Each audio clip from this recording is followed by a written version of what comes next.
Okay, thank you.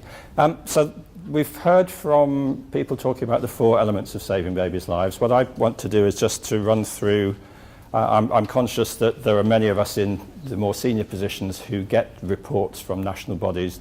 Those in the room may not have seen in any great detail the report that we get from MBRRACE, which is around confidential inquiries looking at stillbirths and neonatal deaths. So I'm just going to run through. This is a national presentation. There are lots of slides, many of which are just to help me explain the process, but we'll run through that, explaining where we are in terms of progress with stillbirths and neonatal deaths nationally, but then looking at that, particularly what happens in Worcestershire. So let us see if this is going to work. So MBRRACE have been publishing reports now for several years. Because the data that they collect needs to be validated, adjusted, stabilized for all sorts of factors, there is a time gap. So the report, the last published report was 2016 data, which is what forms the bulk of this presentation. So they collect data from us, or we collect data and forward to them, all stillbirths, all neonatal deaths from 20 weeks gestation, and then information on late fetal losses. This produces a crude mortality rate, which are the basic numbers that occur, and then these are given as rates per 1,000. But then what they also do is stabilize and adjust to allow for random variation, but also differences in population that we'll come back to briefly. So stabilization takes into account the fact that particularly for smaller units, there might be big variation year to year. And then adjustment, we've heard from some of the previous talks today that the outcomes vary depending on ethnicity, depending on levels of deprivation, maternal age. So all of these factors are built into and then producing the final figures, which are the adjusted results. And this is reported, and some of it is based on national data. It can be broken down by CCGs and for commissioners. It can be presented for networks. But for the trust level data, what they're reporting are babies that are born in your organisation. So you can imagine that smaller trusts will appear to do better than larger trusts, because if we're getting our pathways right, most of our high-risk women and babies should be transferred to deliver in tertiary units. And bear that in mind when we come to the data. So the comparator groups, we are in the group for Worcestershire, for units that deliver 4,000 or more births annually. And they present these as a sort of an average line, and then dots representing all the other sort of peer group within that group. And what then happens is that these are color-coded according to how you are performing. And if you are more than 10% worse than the national average, you will appear as red. And if you're more than 10% better, then you will appear as green. Okay, these are not necessarily indicators of quality, but they are robust data that you can trust the information that is provided in MBRRACE. And just to remind you, this data is then all put onto the national maps and covers all births or excludes all terminations and births less than 24 weeks. But does include congenital abnormalities, which when you look at the data for the West Midlands, it is an important thing to remember.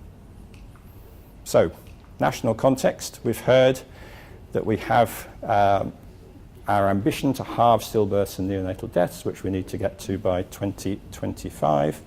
If you look at what's been happening over the last 10 years of data that we've got here, you can see that there has been a slow but steady improvement, both in the top line, which is stillbirths, and in the lower line, which is for neonatal deaths. Look at that that is sort of concentrated there. So 2010 to 2016, that is the sort of rates that we have been improving across the United Kingdom.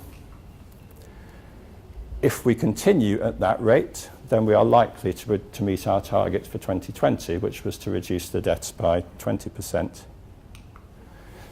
However, if we are going to reach our target for 2025, you can see there's a dramatic shift in the rate that we need to improve.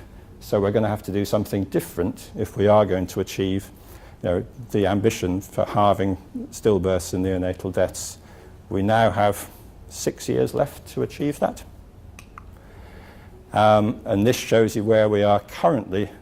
You don't need to read every other country, but the important message is that the UK there is roughly in the middle, both in terms of stillbirth rate, but also in terms of the annual rate that this is improving. If you look at the countries like the Netherlands and Iceland, you can see that they have had dramatic improvements year on year. And wouldn't it be great if we can get to their levels, 1.3 per 1,000 stillbirths in Iceland. We are currently around about 3. So that is the rate that we're improving at the moment, 2.4% a year. In order to meet our target, that has got to speed up, and we've got to get to 4% a year. And the message for neonatal deaths is even more stark. If you look at you could say actually with the eye of faith that doesn't look like it's really improved very much at all, does it? But actually we've improved by 4%, but it's taken us 6 years to do that. We've got to improve by 4% every year if we're going to reach our target of halving neonatal deaths. So lots of work still to be done. Overall, what this amounts to nationally, 3,000 stillbirths a year, 1,300 neonatal deaths. We've heard before. You can translate that into any sort of message, but the bottom line is, 8 times a day a mother is suffering a stillbirth, 4 times a day a neonatal death. Our job is to do what we can to reduce those fairly stark figures. I don't need to go through the national data in much detail, but just to emphasise that for MBRRACE they collect data from all across the UK, but also from Northern Ireland and from the Channel Islands, so it's a very comprehensive data set. But the numbers that make up the bulk of this are the data for England.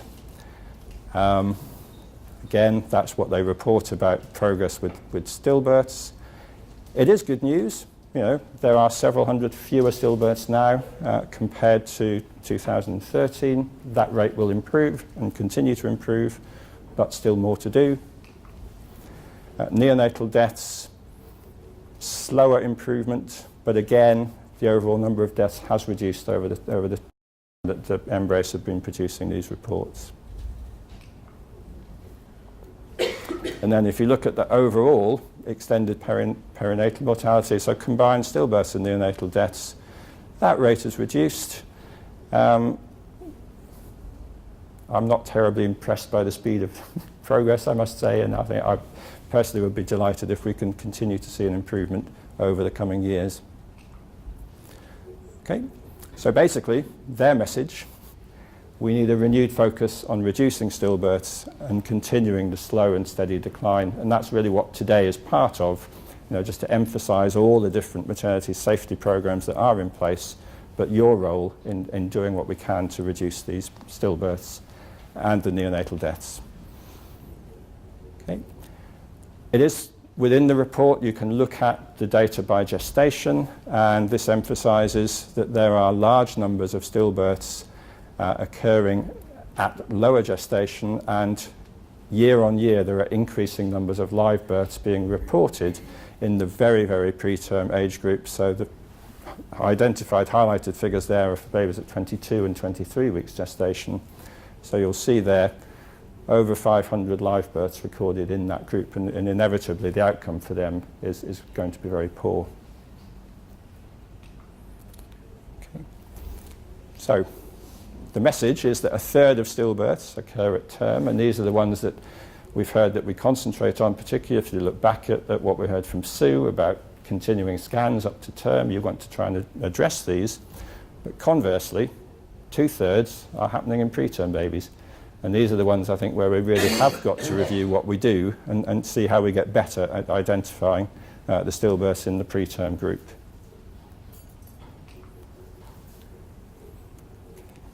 If you look at what happens, if you look at the scale on the left, this is the logarithmic scale. So it shows you the death rates by gestation.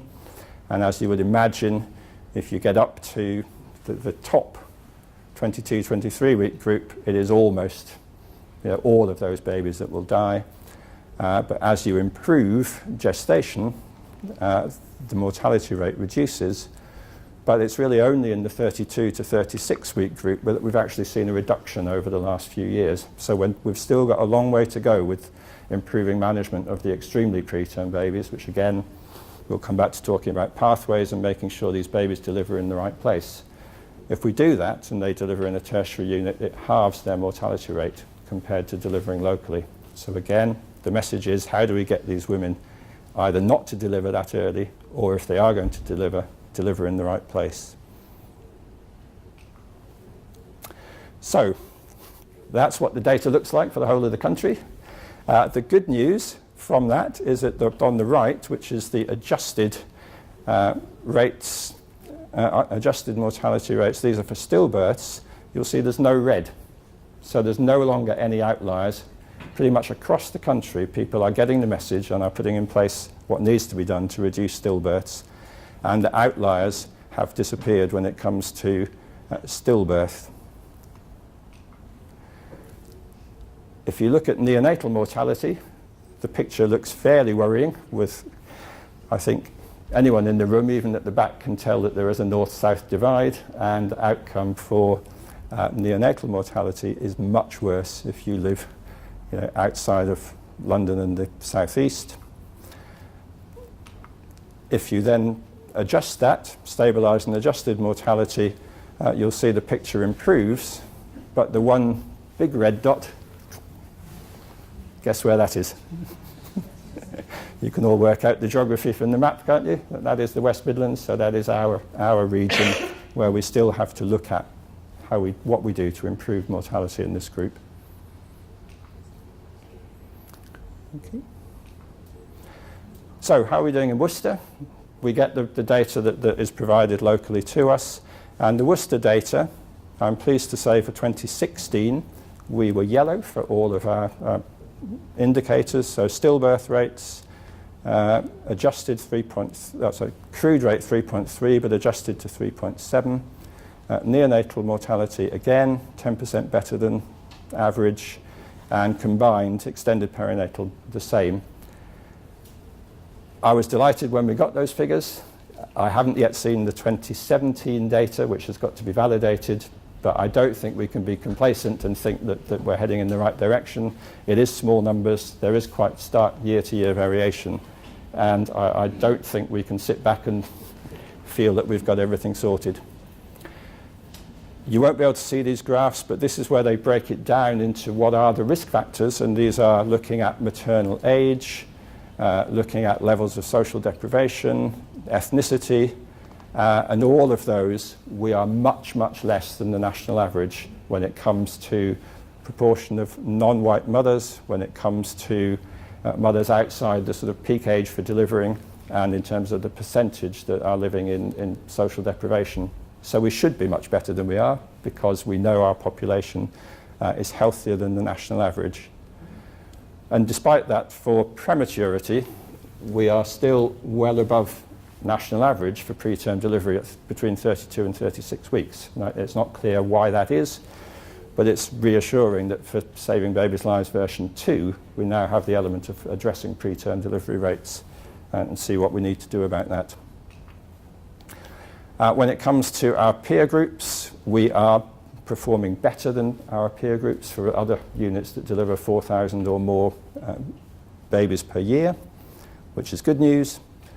I've just expanded that slightly in this chart, but again for stillbirths, neonatal deaths and extended perinatal, we are better than our peers, but we still have some way to go. And if you look at the individual figures for the last 4 years of the reports that MBRRACE have been doing, you can see that there is that marked fluctuation that I talked about. So in a year's time, when we've got the next year's data, perhaps we'll be able to say whether that improvement has continued. And then just to mention a good news story, something that hasn't yet appeared in the Saving Babies' Lives care bundle, but we know that twins have a huge increase in terms of rates of stillbirths and neonatal deaths.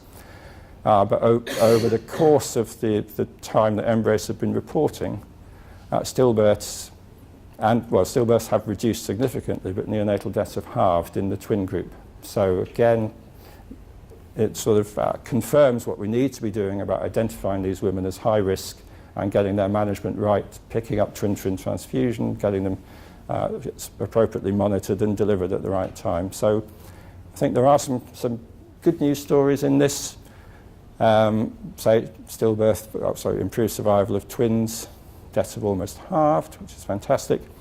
And what MBRRACE do really well is that they do produce an infographic that basically sums up all the information I've given you, puts it into a simple chart, hopefully makes that understandable for everybody. And what I'm hoping is to work with Becky that we will develop an infographic like this for Worcestershire, which provides you with the local data to show how we're doing and how we will continue to improve. So that's it. I'm going to stop there.